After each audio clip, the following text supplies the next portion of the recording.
Student তোমরা যারা ইন্টারমিডিয়েটে HSC আইসিটিতে ভালো রেজাল্ট করতে চাও তাদের অবশ্যই এমসিকিউ ভালো করতে হবে, এবং এমসিকিউ ভালো করতে গেলে 6 অধ্যায় থেকে মোটামুটি বেশ কয়েকটা এমসিকিউ হয়। এখানে দুটো লেকচার দিয়েছিলাম এবং আজকে তৃতীয় লেকচার। দ্বিতীয় লেকচারে আমরা বলেছিলাম যে এসকিউএল 4 ধরনের কাজে ব্যবহার হয়, অর্থাৎ এসকিউএল হলো ডেটা একটা ভাষা, যে ভাষাটার সাহায্যে ডেটার সমুদ্র থেকে অসংখ্য ডেটার মধ্য থেকে আমরা কোনো রেকর্ডকে খুঁজে বের করতে পারি। তো এসকিউএলটা মোটামুটি 4 ধরনের কাজে ব্যবহার করা হয়।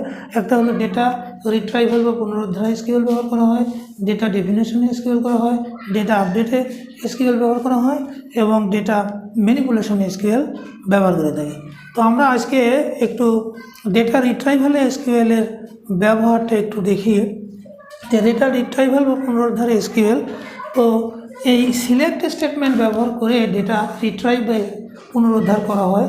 অর্থাৎ সিলেক্ট স্টেটমেন্টের পরে যা থাকে সেটা কলাম নেম, কলামের নাম অর্থাৎ ফিল্ড নেম থাকে। ফ্রমের পরে যা থাকে সেটা টেবিল নেম হয়। হোয়ারের পরে যা থাকে সেটা সার্চ কন্ডিশন হয়। বুঝলে না? তো বিষয়টা এইরকম যে তোমাকে পরীক্ষায় প্রশ্নপত্রে দেওয়া হবে যে এই যে select name employee underscore number skill pay underscore rate from employee where name Luna. তো এই যে স্টেটমেন্টটা এখান থেকে বলবে যে এই স্টেটমেন্ট দ্বারা তো তুমি কি বোঝো। তাহলে আমরা দেখলাম যে সিলেক্টের পরে কি থাকে, কলাম নেম। তাহলে নেমটা একটা কলাম অর্থাৎ ফিল্ড নেম, তারপরে এমপ্লয়ি আন্ডারস্কোর নাম্বার এটা একটা ফিল্ড নেম, স্কিল একটা ফিল্ড নেম, পে রেট একটা ফিল্ড নেম। ফর্মের পরে কি থাকে, ফর্মের পরে টেবল নেম, তাহলে ফর্মের পরে এমপ্লয়ি, তার টেবল নেম কি হলো এমপ্লয়ি। হোয়ারের পরে কি আছে, হোয়ারের পরে সার্চ কন্ডিশন, হোয়ার নেম লুনা। তার মানে এই এসকিউএলটির সাহায্যে আমরা বুঝতে পারি যে ওই এমপ্লয়ি নামক টেবলের লুনা নামক এমপ্লয়ির এমপ্লয়ি নাম্বার, স্কিল এবং পে রেট এই এসকিউএলটার মাধ্যমে আমরা জানতে পারবো। অর্থাৎ আমরা যদি সিলেক্টের পরে এইসব ফিল্ড টাইপ করি, ফ্রমের পরে এই এমপ্লয়ি টাইপ করি এবং হোয়ারের পরে লুনা টাইপ করি, করে যদি আমরা সার্চে দিই তাহলে লুনা নামক এমপ্লয়ির যাবতীয় এইসব তথ্য, এমপ্লয়ি নম্বর, স্কিল, পে আন্ডারস্কোর রেট, এগুলো সবগুলো দেখাবে।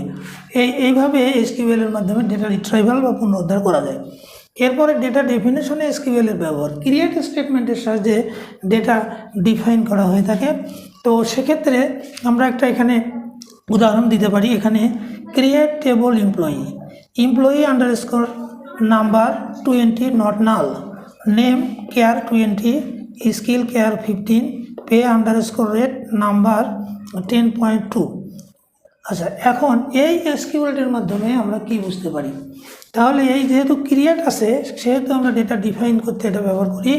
তাহলে ক্রিয়েট টেবল এমপ্লয়ি, এমপ্লয়ি নামক একটি টেবিল তৈরি করা যায় এই এসকিউএলটির মাধ্যমে, যার একটা ফিল্ড হলো এমপ্লয়ি আন্ডারস্কোর নাম্বার 20। অর্থাৎ এই এমপ্লয়ি নাম্বারটা 20 হবে, অর্থাৎ নাম্বারটার দৈর্ঘ্য হবে 20।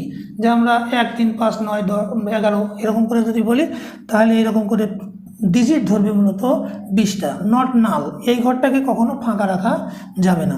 তারপর বলা হচ্ছে নেম কেয়ার 20, অর্থাৎ নামটা হবে ক্যারেক্টার টাইপ। ক্যারেক্টার বলতে ইংরেজি অক্ষর এ থেকে জেড পর্যন্ত, তার দৈর্ঘ্য হবে 20 ক্যারেক্টার। যেমন এখানে লুনা, LUNA ক্যারেক্টার আছে 4টা, এরকম ক্যারেক্টার 20 ক্যারেক্টার হবে। তারপরে স্কিল, সেটা হবে ক্যারেক্টার টাইপের ডেটা এবং তার দৈর্ঘ্য হবে 15 character, 15 character. Pay underscore rate, এই পে রেটটা কত হবে সেটা নাম্বার টাইপ হবে এবং সেটার দৈর্ঘ্য হবে পূর্ণ সংখ্যায় 10 এবং 10-এর পরে দশমিকের পরে 2 ঘর। এখন এই টেবিলে ফোন নাম্বার নামক একটি ফিল্ড যোগ করতে যদি চাই তাহলে আমরা কি কমান্ড টাইপ করবো, এগুলো খুব আসে পরীক্ষায়। তাহলে ধরা গেল যে এই টেবিলে ফোন আন্ডারস্কোর নাম্বার নামক নতুন একটি ফিল্ড যোগ করতে হবে। তাহলে কি কমান্ড টাইপ করবো যে alter table employee add phone underscore number 11। তার মানে কোনো টেবিলে কোনো নতুন ফিল্ড যোগ করতে গেলে আমরা সেখানে ওয়াল্টার নামক একটা স্টেটমেন্ট ব্যবহার করি। তো তোমাকে পরীক্ষা দিবে যে কোনো নতুন ফিল্ড যদি কোনো টেবিলে যোগ করতে চাই তাহলে কি কমান্ড টাইপ করব, তোমাকে তখন বলতে হবে যে ওয়াল্টার কমান্ড টাইপ করতে হবে। এরপর এমপ্লয়ি টেবিলটি মুছে ফেলতে নিচের কোন কমান্ডটি টাইপ করব, এরকম প্রশ্ন হয়। যে এমপ্লয়ি টেবিলটি যদি মুছে ফেলতে চাই তাহলে আমরা জানি যে মুছে ফেলার ইংরেজি হলো ডিলেট, কিন্তু কখনোই টেবিল মুছে ফেলার জন্য ডিলিট স্টেটমেন্ট ব্যবহার করা হয় না। টেবিল মুছে ফেলার জন্য ড্রপ তোমার কমান্ড টাইপ করতে হচ্ছে, ড্রপ টেবল এমপ্লয়ি। যদি আমরা দেই তাহলে এমপ্লয়ি টেবিলটি মুছে যাবে। এই প্রশ্নটা এসেছিল গত সালের আগের সালে, যে কোনো একটা টেবিল মুছে ফেলতে চাইলে আমরা কি কমান্ড টাইপ করি, যে ড্রপ, সিলেক্ট, অল্টার নাকি একটিও নয়। তাহলে টেবিল মুছে ফেলতে চাইলে আমরা ড্রপ নামে একটা স্টেটমেন্ট বা ড্রপ নামে একটা কমান্ড টাইপ করি। আশা করি তোমরা বুঝতে পেরেছো। এখন বাকি দুটো ব্যবহার থাকলেও পরের দিনে আলাপ করা হবে।